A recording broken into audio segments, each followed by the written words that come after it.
Once we get everybody, I'd like to call the Muskegon County Board of Commissioners together. If we could rise for an invocation, please.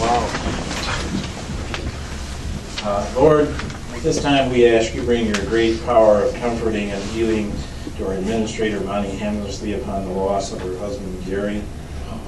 I ask for a moment of silence in his memory and for our own intentions.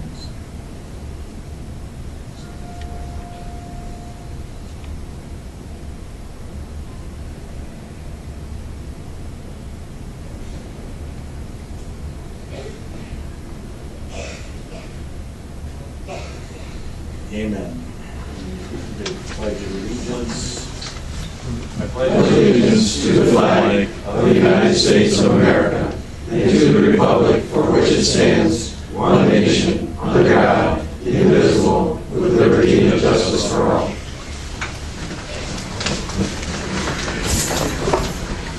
Roll call, Madam Clerk. Commissioner Collins. Here. Commissioner Cross. Here. Commissioner Dierzinski. Here. Commissioner Engel. Here. Commissioner Jaeger. Here. Commissioner Longmire. Present. Chairman Mahoney. Yes. Here. Commissioner Plummer. Here. Commissioner Skolnick. Here. Vice Chairman Snyder. Here. Commissioner Wilkins. Here. 11 present. We have a quorum. Next on the agenda, the approval of the agenda. That's a move. Second.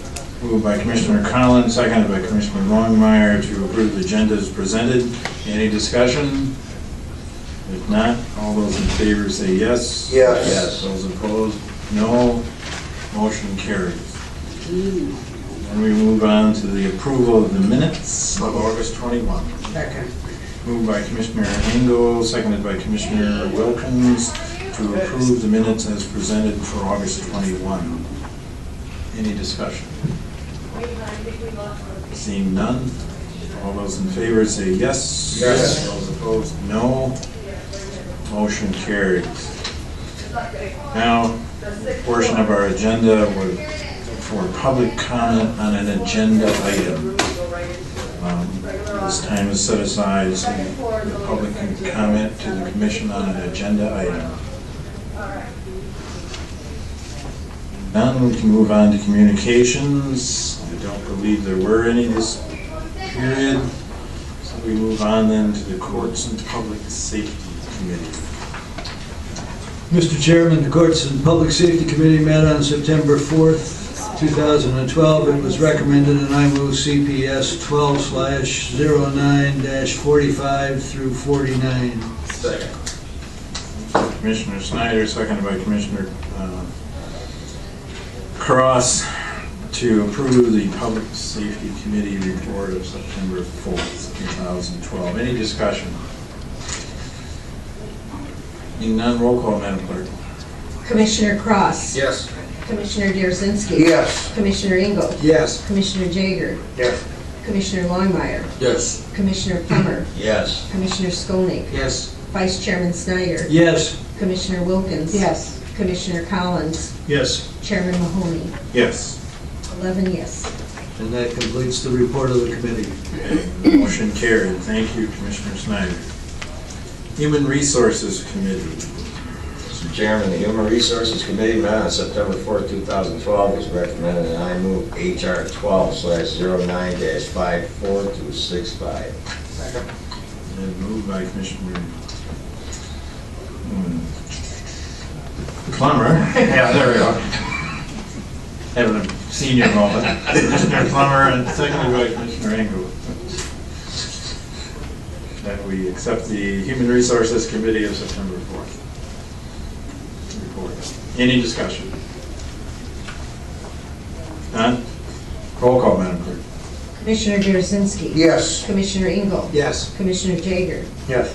Commissioner Longmire. Yes. Commissioner Plummer. Yes. Commissioner Skolnick. Yes. Vice Chairman Snyder. Yes. Commissioner Wilkins. Yes. Commissioner Collins. Yes. Commissioner Cross. Yes. Chairman Mahoney. Yes. 11 yes. Okay, motion carries. That concludes my report, Mr. Chairman. Thank you, Commissioner Plummer. Now, we're at the Ways and Means Committee.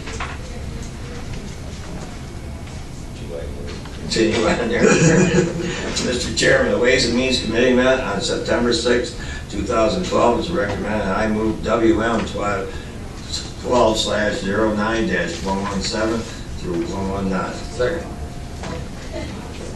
Moved by Commissioner Plummer, seconded by Commissioner Cross to accept the Ways and Means Committee report of September 6, 2012. Any discussion?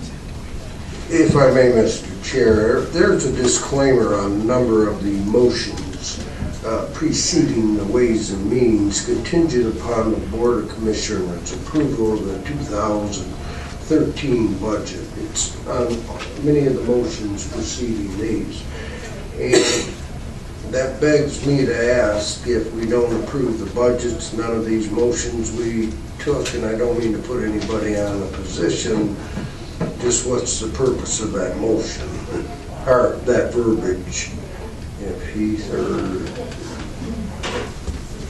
and you'd have to scroll back, but it's on quite a number of those motions. Sure, Heath Kaplan, Finance Management Services Director. Yes, I have noticed that and it's normal from past practice for directors to, I guess, move under the presumption of the adoption of the budget. Now, I make sure it is clear when I review them that I tell each and every department that it is contingent upon adoption of that budget. Now, to answer your question, if the fiscal year 13 budget was not adopted in its proposed form, let's say a modification was made to where it would carve out something that would affect that motion, you're correct, it would no longer be in effect because the funding source would evaporate at that point. Again, it's just a little presumption, but we do give them that disclaimer that any and all motions that are making any reference to the new fiscal year are subject to the board's approval. I think that's good protection. I wasn't sure the reason why. Thank you. Any further discussion? Seeing none, roll call, Madam Clerk. Commissioner Engel? Yes. Commissioner Jager? Yes. Commissioner Longmire? Yes. Commissioner Plummer? Yes. Commissioner Skolnick? Yes. Vice Chairman Snyder? Yes. Commissioner Wilkins? Yes. Commissioner Collins? Yes. Commissioner Cross? Yes. Commissioner Darasinski? Yes. Chairman Mahoney? Yes. 11 yes. Motion carried. That concludes the report of the Ways and Means Committee, Mr. Chairman. Thank you, Commissioner Plummer. Moving on to my report, I have a couple of thank yous I'd like to mention. First of all, thanking Heath for the purchasing committee meeting. I haven't had nothing but good feedback from that meeting. It was well worth it, and many of the community folks appreciated it. I'd also like to thank the United Way and the Day of Caring for the work that was done at Rotary Park and Heritage Landing, and I believe, Mr. Keefe, they did something in Muskegon Township as well. Wesley Park, it's Wesley. fantastic. Okay. They did a great job, and we really appreciate it. The only other thing I have is a reminder that on Thursday, September 20th, we will be not at Whitehall City Hall, we'll be at Whitehall Township. They are different.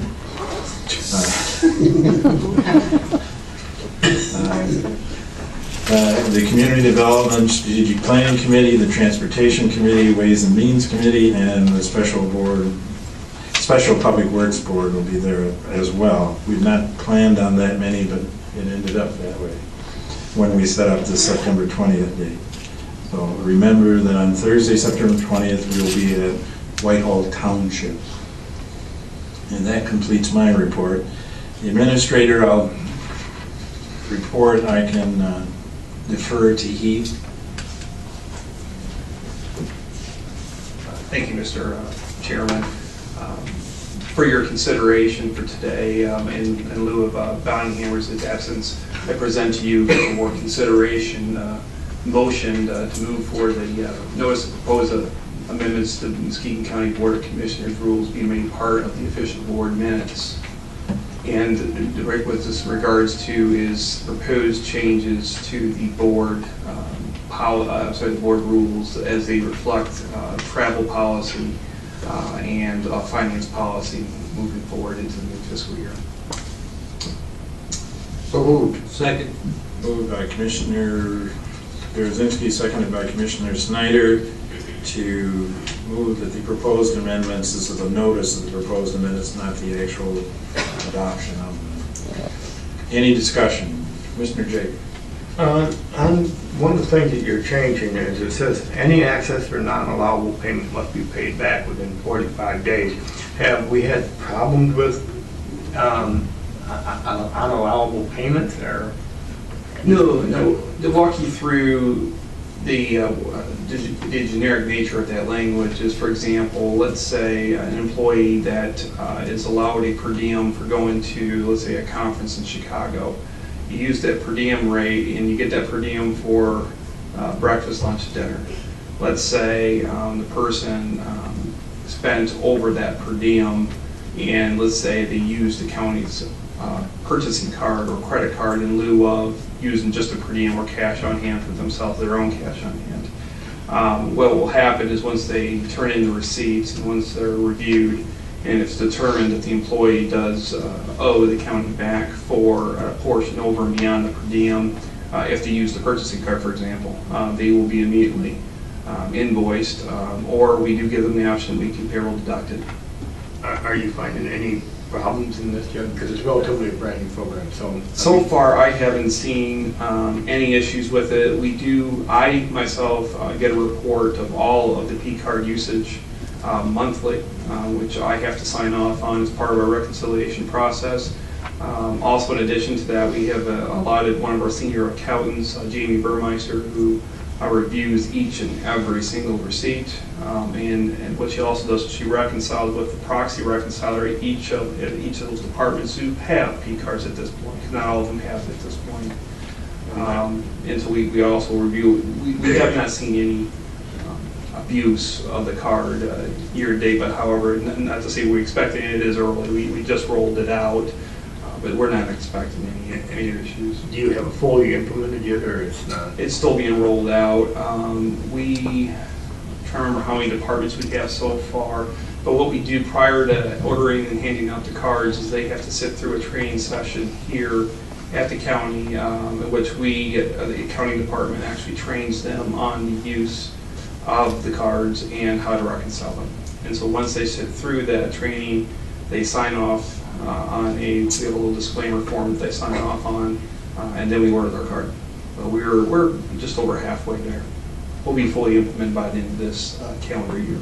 And again, this is only for upper staff, I would say. It's for any staff member that the director or departmental elected official or court administrator deems as necessary. So if we had an employee that maybe had to have special training in Detroit, you could actually give him a card to go to Detroit. Him or her. Yeah. Yes, you can. Okay. And Commissioner Jaruzelski? Just to be sure that these same rules are applicable to us board members. That's That correct. these will become part of our rules. That's correct. As well as our rules for our employees. That's correct. I'd like to see them be the same. Yep, they're one and the same. And there is some distinction between them. However, this is an example, if I may, Mr. Chairman. In regards to travel policy, right now, you have a board stipend in there for I think it's $50 per day, if I remember right. Right. That stipend is now outlined clearly, and obviously an employee like myself would not be entitled to that stipend. That is for an elected official. So with the exception of those types of differences between appointed staff and elected staff, you would be correct. This is one policy fits all as much as it can, and when it doesn't fit all, it makes that clear distinction between the elected and the appointments. We will receive the new language on this on the 13th, and we will have an opportunity to review it prior to voting on it. Email. Yeah, I believe you should already have it. It was on my email. Yeah, it was sent out last week. If you haven't received it real soon, let me know. I'll make sure you have a printed copy before you leave. Okay, because I just said the 13th, so. You said that elected officials get the $50 per diem. If you're a full-time elected official, then do you get the per diem? The elected, like you're talking, let's say, for example, let's say the drain commissioner, correct? They have the option of getting a P card. If they choose not to elect a P card, yes, they would be eligible for that stipend. Unless again, this is proposed policy, it can be amended or added or changed in any way you see that the board sees fit. Well, I would have to question whether a full-time elected official should get the $50, I guess. I'm thinking, I don't know. Again, that's why we put it in there as proposed, and so if we need to tweak that, Yeah. right, we can make that distinction when we get to the special meeting. Anything else I can clarify? Any more questions? If not, we have a motion on the floor. That's a notice of proposed amendments. That's not the actual amendments. Any further discussion? None. All those in favor say yes. Yes. Those opposed, no. Motion carries. And I believe that's the end of the administrator's report. We are now on to old business. Anyone having old business to bring before the board? Mr. Chair, this isn't exactly old business. I was just curious. You spoke earlier about the purchasing class seminar Yes. presentation. How many people attended that? Do you have any idea? Don't Heathwood. Heath Kaplan, Finance and Management Services Director. Trying to remember how many people RSVP'd. I believe it was right around 40, Commissioner. Oh, okay. And we had a room at GVSU Merritt Building for it where we allowed it up to 80 people could fit in that room. And I think it was in the 40 range, if I remember right. It might be a hair under that, maybe 37 or so, but it's right around 40. Thank you. Do we pay for the use of that room? That was a great place for the charrette. I've had other functions there, sometimes nice to get those kind of functions out of the county building, take the home turf away. Yep, at the GVSU only charges us $50. So that's for the. Very reasonable. Very reasonable.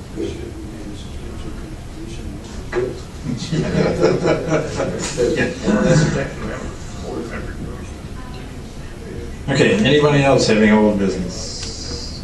New business? Anyone having new business to bring before this board? Commissioner Snyder? Well, it seems to me that based upon the comments that were made here earlier, we ought to look at the possibility and at least consider whether we ought to eliminate the $50 per diem for those full-time employees or full-time electeds. I can take that in the shape of a motion if you wish. According to what they wrote, it says board members will receive $50 daily stipend. It never says anything about that full-time elected officials are going to get it. If I may, if you look under the definition of an elected official, it does not refer to it there, but again, that's where it gets a little muddy. So I think that what I would recommend is clarification for the policy is clearly defined that any reference to elected official refers to a board member and not to a full-time elected official. That ought to do it. That ought to do it, and when it comes forth the next time, we can vote on that particular item. Any other new business? At that same point, having sat in that chair, Mr. Chair, how many hundreds of days do you go places? And there's a limit of basically 1.5 a month there for you to collect that stipend, and that's a huge job. It's a full-time job. And the salary isn't anywhere near what it should be. I have no design to ever sit there, but maybe we ought to be considering these things too before the first of the year. I think you're limited to 1 a month, Ken. I don't know. I don't pay that much attention. I'll bet you spent 10 days last month running to Lansing. Just, it's a full-time job, Ken. Well, we can think about that later. Appreciate the thought. Any other new business? Now we're at the point of the meeting for public comment on a new topic. Anyone wishing to address the board on a new topic? None. I would like to recognize some of the public officials. I have Mr. Don Studeman hiding behind Judy Carroll there. Supervisor of Blue Lake Township, Dave Keefe, Supervisor of Muskegon Township. And who did I miss? Muskegon City Commissioner, Myron Turnquist. We've not had the pleasure of meeting him on a regular basis, so. DJ, the prosecutor and our sheriff is here. So, with that, Susie Hughes, a new commissioner, eventually. With that, I will accept a motion to adjourn. Moved and seconded to adjourn. All those in favor?